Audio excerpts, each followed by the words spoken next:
जाही ससुरावा तू दिलावा हमर तोड़ के, जाही ससुरावा तू दिलावा हमर तोड़ के।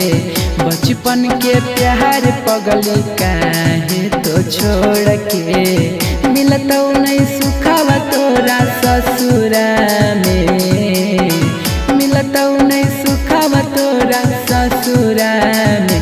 ये पगली ले जइहा, ये पगली ले जइहा, टूटला दिलवा बांध के देबो अचिरा में। ये सोनवा ले जइहा, टूटला दिलवा बांध के देबो अचिरा में।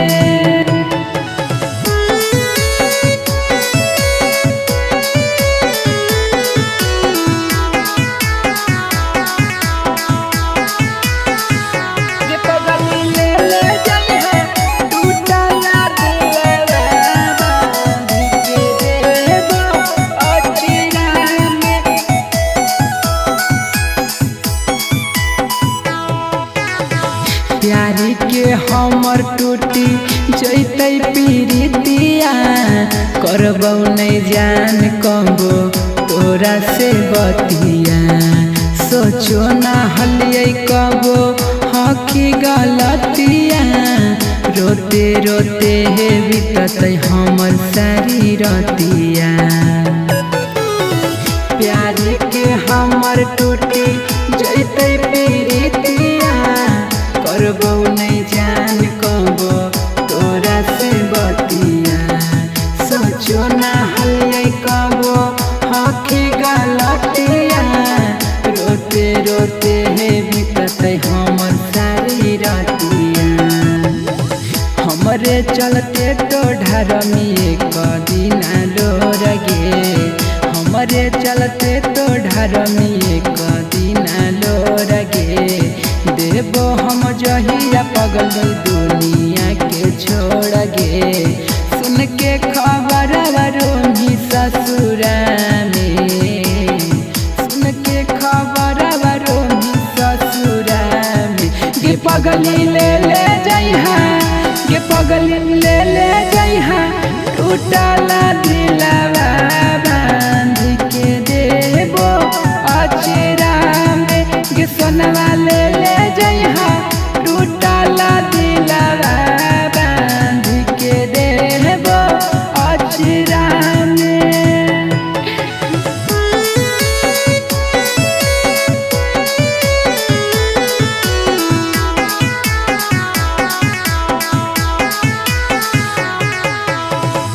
ये पगली ले जइहा, टूटला दिलवा बांध के देबो अचिरा में। सोचो ना हलियै कबो हो जैतै प्यार गे, जिंदगी जिए में अब लागो है बेकार गे। कैसे के दिनवा कटतै, कैसे के रतिया, केकरा से कहबै मेरा दुखवा के बतिया। सोचो ना हलियै कबो हो जैतै प्यार गे, जिंदगी जिए में अब लगो है बेकार गे।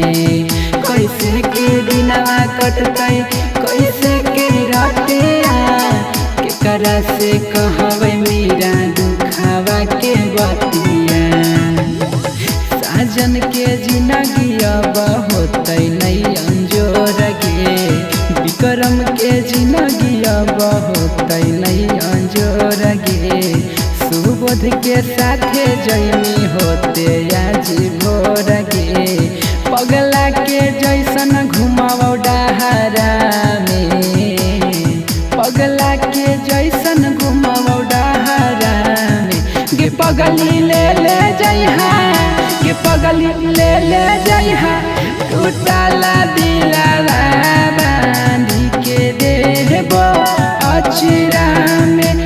सपना